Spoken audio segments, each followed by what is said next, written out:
Hi, I'm Wayne Stevens. If you haven't yet had the misfortune of seeing me on YouTube, I go by the username Legend of Wayne. I'm 31 years old, I'm a totally worthless bum and have no real job. And I live at home with my parents. But hey, I've got a big hit.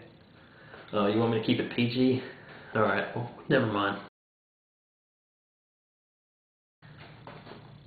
I definitely prefer video games over board games now.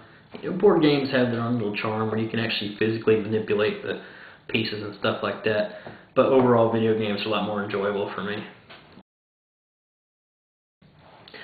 Board games I do like tend to be games that are heavy on theme and have really cool components. I tend to like some of the fantasy ones that are almost like dumbed down Dungeons and Dragons dungeon crawls or something. I also tend to like a few kinds of like miniature games, sometimes war games, things like that. I'm not really big into these so-called Euro games that are kind of abstract and family friendly. Nah. I mean, I've got games like Pandemic right here. I've got Carcassonne right here next to me too. Both of those are actually pretty good. Carcassonne is just kind of a nice little time waster for me, really. I got nothing else to do and have somebody over who likes to play games. But yeah, the kinds of games I like are not the ones like Monopoly or Scrabble or Sorry. Those kind of games can suck. Sorry. Those kind of games just don't interest me much. Nothing wrong with them, I'm just not that into them. Play a lot of different kinds of video games. My favorites are probably first-person shooters and combat flight simulations on the PC. But I will play sports games and RPGs and third-person shooters, stuff like that. I play just about anything, as long as it's cool. Not counting the PC, I'd have to say the Xbox 360 is my favorite system of all time. Simply because, it's the latest and greatest in graphics and sound. And, the online capabilities are really great. Plus, achievements are really cool to get. So, when it's actually working, the 360, I'd have to say.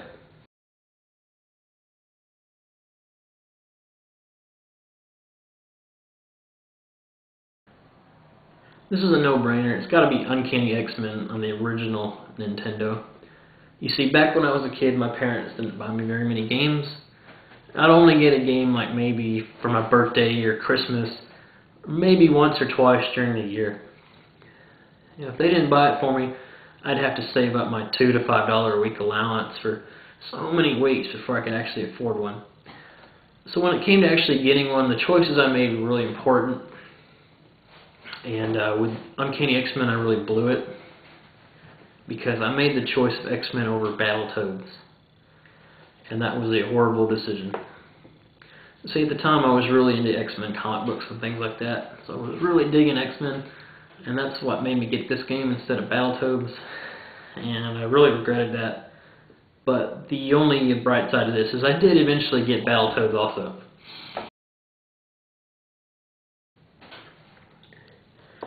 There are 3 video games that really stand out as being my favorites as a kid to play. All 3 of them are Lucasfilm flight simulators. Battlehawks 1942 is the first one. Their Finest Hour Battle of Britain was the second one. And Secret Weapons of the Luftwaffe was the third one. Back then I was really a propeller head, aviation nut, and really kind of still am. But anyway, I would love to know exactly how many hours I spent flying these games. It's got to be hundreds to even thousands possibly if you combine all 3 games. I just could not get off these things, completely addicted to them. Still look back at them fondly, and to this day I still think that those are the 3 most fun flight simulations to play. I don't really remember what board games I really liked to play as a kid. Part of the problem I had as a kid was finding people to play them with. I had friends, but most of the friends I had, we really did stuff outside more. Like we'd play football or go play guns outside or something, ride bikes, that kind of crap. We were actually pretty active kids, believe it or not. And like another friend I had, whenever I invited him over, all he would do is play my Nintendo and didn't really care I was even there. So that really sucked, and he didn't get invited over much after that. So a lot of times I'd end up playing something like Axis and Allies by myself. Like I would play both sides. And that's kind of entertaining, but at the same time it's not like playing with somebody else. This is going to sound kind of greedy and lame, but probably my fondest memories come from Christmases as a kid. Because I used to get, a few of the things I really wanted every year at Christmas time, like Transformers or Masters of the Universe toys, He-Man, that kind of thing. And whenever you get those things, it just made you feel so good that I'd have to say, Christmases would be my fondest memories.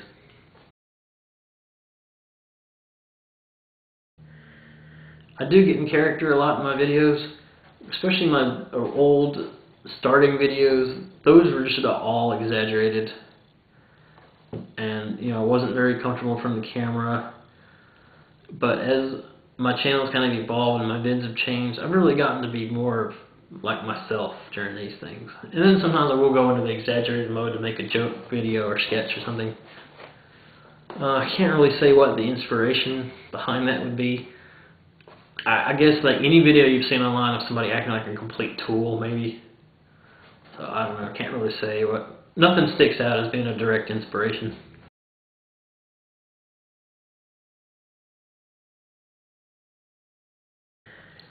Garfunkel, yeah, he's just a stuffed tiger that I've had for years and years. The idea for Garfunkel comes from Lasagna Cat, if you've ever seen that online. Basically, if you haven't, it's a guy that he acts out old Garfield strips in real life with him and like a costume Garfield or whatever it is, I don't know. They'll just directly do Garfield strips, and they're just as corny and lame as the Garfield strip actually is. But it was an interesting little idea, and they were fun to watch. So I thought, well, wouldn't it be neat if I did something like that, but in my own little twisted way?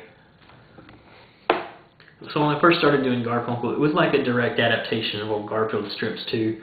I just, twist some stuff around a little bit. And then as I was doing them, they really branched off, and they're actually nothing like Garfield anymore. Like basically Garfunkel has just become like a secondary character.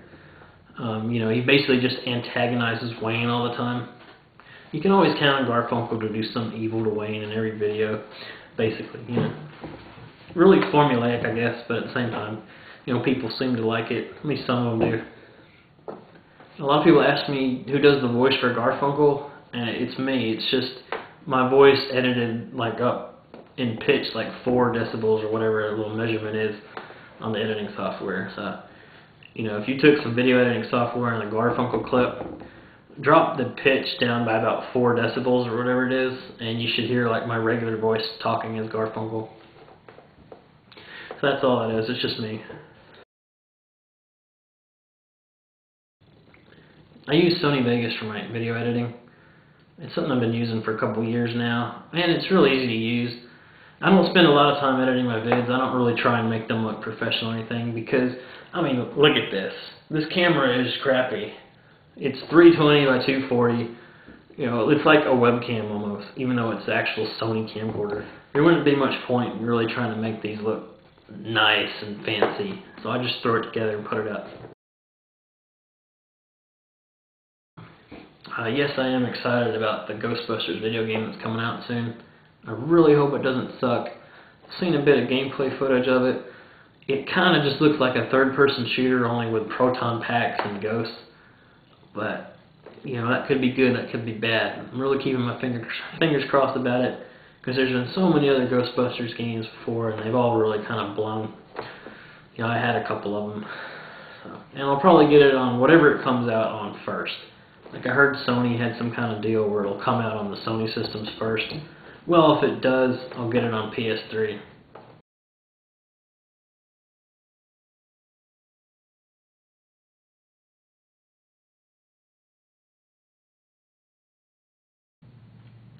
I think for this, I think I'd have to go with E.T. for the Atari 2600, simply because I actually had E.T. on the 2600. Got it for Christmas one year as a kid. It's just as horrible as everyone has said it is. But yeah, since I actually had the game, I think I'd go for that one. Because I'm not big on Zelda games, and the others can kind of blow me. So anyway, thanks for watching, guys. I hope you enjoyed this little interview. I'll catch you later.